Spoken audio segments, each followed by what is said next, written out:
সমস্ত প্রশাসনিক জায়গায় এবং তাদের প্রতাপ সমস্ত জায়গায় যারা পেশি শক্তির রাজনীতি করতে চায় না তাদের জন্য পরিস্থিতিটা খুব ডেঞ্জার, মানে খুব খারাপ আর কি, প্রতিকূল। আজকে যেটা ঘটেছে দেখেন, মাত্র ইলেকশনের এখনো ক্যাম্পেইন ভালো করে শুরু হয় নাই, মাত্র ফর্মালি শুরু হয় নাই, যোগে নেমেছেন। আজকে তার এই অবস্থা যে কারণেই হোক, আইন শৃঙ্খলা পরিস্থিতির অবনতি, দুই গ্রুপের কোন্দল, যেটাই বলেন আপনি। এই যে দুইটা গ্রুপের কথা বললেন ভাই, এই সমস্ত গ্রুপগুলো যে অ্যাক্টিভ আছে এটা কি পুলিশ জানে না? এটা কি গোয়েন্দারা জানেন না? প্রত্যেকটা এলাকায়, ইনক্লুডিং আমি যে এলাকা থেকে নির্বাচন করবো সেখানে কারা কারা সন্ত্রাসী, কারা কারা চাঁদাবাজ, কারা মাদকের ডিলিং করছে, কারা অস্ত্র আনছে এলাকার মধ্যে, এই সমস্ত তথ্য গোয়েন্দাদের কাছে আছে। তারা নিশ্চুপ বসে থাকে কেন? তারা কোনো রকম উপর থেকে সিগন্যাল ছাড়া কাউকে গ্রেফতার করে না। বরং যেটা হয় সেটা হচ্ছে, আপনার গ্রেফতার যদি কোনো কারণে করেও কাউকে, কোনো চাঁদাবাজির অভিযোগে বা কোনো কিছুতে, তাদেরকে চাপ দিয়ে তাদেরকে ছাড়িয়ে আনা হয় একদিনের মধ্যে। এগুলো আমাদের এলাকায় অহরহ ঘটছে, হরদম ঘটছে। এরকম একটা পরিস্থিতিতে আমি যেটা দেখি, ধরেন পলাশের বাস্তবতা আমি যেটা দেখি, আমার এখানে 7-8টা ইউনিয়ন আছে, একটা পৌরসভা আছে, এক একটা ইউনিয়নকে এক একটা সন্ত্রাসী মানে নিজের পরগনা বানিয়ে ফেলেছে। এক একটা পৌরসভা এক একটা সন্ত্রাসীর হাতে উঠিয়ে দেওয়া হয়েছে এবং তারা আসলে পুরো একটা মানে সন্ত্রাসের ভয়ের রাজত্ব তৈরি করে ফেলেছে। মানুষ ইতিমধ্যেই ভীত, সন্ত্রস্ত। তার মধ্যে আজকে এখন এতদিন মানুষ ভীত সন্ত্রস্ত ছিল, আমি মানুষকে অভয় দিতাম যে না, এবার যেহেতু আমাদের বিশ্ববরেণ্য ব্যক্তি প্রধান উপদেষ্টা বলেছেন এবার শ্রেষ্ঠ নির্বাচন হবে, সুতরাং ভয় পাওয়ার কিছু নয়, আপনারা নির্বাচনের ব্যাপারে নিজেদের এতদিন পরে ভোট আসবে, ভোট দেবেন। কারণ এটা যে আমি মানুষকে অভয় দিলাম, আমাকে কে অভয় দিবে? এই যে আজকে যে ঘটনা চিট্টগংয়ে, আপনি দেখেন একজন প্রার্থী শুরু করেছে বিসমিল্লাতেই গলদ, বিসমিল্লাতেই তার আজকে তার উপর গুলিবিদ্ধ হয়েছেন তিনি। তো আমরা কোন সাহসে কী নিয়ে আমরা মাঠে নামবো? আমাদের নিরাপত্তা কে দেবে? যেটা ভাই প্রশ্ন করেছেন, এটা একটা সিরিয়াস প্রশ্ন। আমরা এতগুলো একটা তারুণ্য নির্ভর দল এবং আমাদের সব প্রার্থীরা কিছুদিনের মধ্যেই মাঠে নামা শুরু করবেন।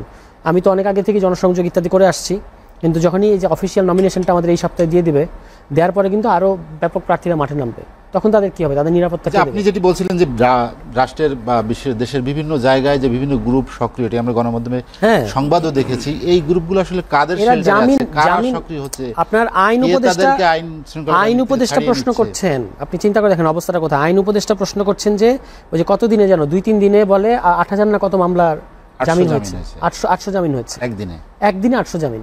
Is this possible? মানে কিভাবে, কোন প্রক্রিয়া হচ্ছে এগুলো? এবং এখানে তো মানে আরও ভেতরের যে গল্পগুলো আমরা কানাঘুষা শুনতে পাই, এই জামিন দেওয়ার গল্প, সেগুলো ডেঞ্জারাস। এবং সেগুলো এই সমস্ত সন্ত্রাসীরা যে আপনার লেভেল প্লেইং ফিল্ডের মানে হচ্ছে আপনি অস্ত্র উদ্ধার করবেন, অবৈধ অস্ত্র উদ্ধার করবেন, কোন রুট দিয়ে অস্ত্র ঢোকে, যেমন নরসিংদীর মতো জায়গায়, নরসিংদীতে কোন দিকে অস্ত্র ঢোকে, কোন দিক দিয়ে, এবং কিভাবে এটা পুরো জেলার মধ্যে ছড়িয়ে দেওয়া হয়, এগুলো সমস্ত রুট সব কিছু পুলিশের জানা আছে। এখন যেখানে অবৈধ অস্ত্র উদ্ধার করার কথা, সন্ত্রাসীদের জেলে নেওয়ার কথা, যাদের বিরুদ্ধে বিভিন্ন মামলা আছে, তারা ছাড়া পাচ্ছে এবং ছাড়া পেয়ে তারা ব্যাপকভাবে ঘুরে বেড়াচ্ছে সব বিভিন্ন জায়গায়। মানুষজন আসলে আতঙ্কিত এবং এটার প্রভাব কিন্তু ভোটের মধ্যেও পড়তে পারে। মানুষ যদি দেখে যে সন্ত্রাসীরা টেক ওভার করেছে, সন্ত্রাসীরা বিভিন্ন জিনিসে সমাজের মধ্যে মানে মেইন স্ট্রিমে ঘোরাফেরা করছে, তখন কিন্তু মানুষ ভয় পেয়ে যাবে এবং এটার ইম্প্যাক্ট ইলেকশনে পড়বে। তো এগুলোর ক্ষেত্রে সরকারের কী পদক্ষেপ, লিপ সার্ভিসিং দেওয়া ছাড়া আমার কাছে এখনও পর্যন্ত স্পষ্ট না। এটা একটা সিরিয়াস সমস্যা, এটাই তারা ঠিক করতে পারছে না। তার মধ্যে আবার জুলাই সনদ নিয়ে তারা আবার একটা নতুন সংকট শুরু করেছে। আমি এটা বলেছি যে একটা সাপ লুডু খেলা শুরু করেছে। 96তে গেছেন আপনি, সাপের মুখে দিয়ে আবার আপনাকে তীরে নামিয়ে নিয়ে আসছে, এরকম একটা কাণ্ড সরকার করছে। এই যে রাজনৈতিক দলগুলোর কাছে তারা আলাপ করতে আবার পাঠিয়ে দিল, এটা মানে 2টা সুপারিশ দিয়েছে এরকম করে কমিশন সরকারের কাছে।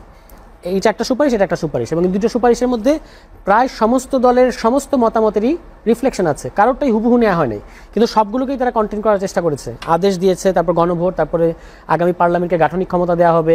আপনি যদি ঘুরে ফিরে প্রত্যেকটা বড় বড় দল এবং যারা ক্রিয়াশীল দল ছিল কমিশনে, তাদের মতামতগুলো দেখেন যে তারা কীভাবে বাস্তবায়ন পদ্ধতির কথা বলেছে, তাহলে এর মধ্যে সবটা আছে, এর বাইরে কিছু নাই। তাহলে সরকারের কাজ ছিল এই 2টা থেকে আপনি দেখবেন, দেখে তারপর সরকার হিসেবে 2টা থেকে দরকার হলে আবার নির্যাস করে একটা বানাবেন, বানিয়ে রাজনৈতিক দলগুলোকে বলবেন যে ভাই আমি এভাবে করতে চাচ্ছি, আপনারা কি বলেন, কোনো মতামত থাকলে বলেন, আমরা একেবারে লাস্ট ফেজে আসি, এখন আপনাদের শেষ মতামতটা বলেন। আপনারা তো এতদিন ছিলেন, 7 মাস আলাপ আলোচনা করলেন, এর মধ্যে থেকে এই জিনিসটা বের হয়ে এসছে, আসার পরে এখন আমরা এটা বাস্তবায়ন করতে যাচ্ছি, আপনাদের যদি শেষ কোনো কথা থাকে বলেন। এই হলো সরকারের কাজ। সেটা না করে কমিশন 2টা প্রস্তাব দিল, আবার এভাবে আপনার কাছে দিচ্ছে, আপনি আবার বলটা ইয়ের কাছে দিয়ে দিচ্ছেন, তো রাজনৈতিক দলগুলোর কাছে। মানে গোল এবার আপনার দেওয়ার কথা, আপনি রাজনৈতিক দলগুলোকে বলছেন তোমরা ফাউল করো। মানে এটা তো মারামারি সংঘাত লাগানোর মতো একটা ব্যাপার। এবং এই পর্যায়ে কি হবে, আপনার বিএনপি, জামায়াত ইসলাম বা বড় বড় দলগুলো তারা কি করবে, এটাকে একটা নেগোসিয়েশনের টুল বানাবে, বার্গেনিং টুল বানাবে, আসে এটা তো খারাপ। নেগোসিয়েশন মানে হচ্ছে আপনার সরকারের লাভ কি? আমি জানি না, সরকার আমি নিজেও বুঝতে পারি না। সরকারের ভেতরে আমার কাছে মনে হয় যে কিছু ডিস্টার্বিং এলিমেন্টস আছে। আমার শুরু থেকে মনে হতো আমরা বৃহত্তর স্বার্থে বলি নাই, কারণ আমরা চেয়েছিলাম যে এই সরকার সফল হোক, কারণ এই সরকার সফল হওয়া মানে বাংলাদেশ সফল হওয়া। কিন্তু এই সরকারের মধ্যে কিছু ডিস্টার্বিং এলিমেন্টস আছে, যারা কোনো একটা ভোট পাকাতে চায় এরকম, মানে যতই দিন যাচ্ছে স্পষ্ট হচ্ছে। এখন আপনার নির্বাচন আছে 3 মাস, বড় দল আপনার দিয়ে দিয়েছে, তাদের নমিনেশন দিয়ে দিয়েছে, আমরাও দেব, জামায়াত ইসলাম তো আগে দিয়েছে, অন্যান্য দল দেওয়া শুরু করেছে। এখন দলগুলো হলো নির্বাচন কেন্দ্রিক চাপে আছে। আপনি তাদেরকে বলতেছেন যে সনদের ইয়েটা আপনি এখন মানে সেটেল করছেন না, মানে করছেন এবং নতুন করে, মানে এটা একবার আমি বললাম তো যে 96কে আবার আপনি শূন্যতে নিয়ে আসছেন।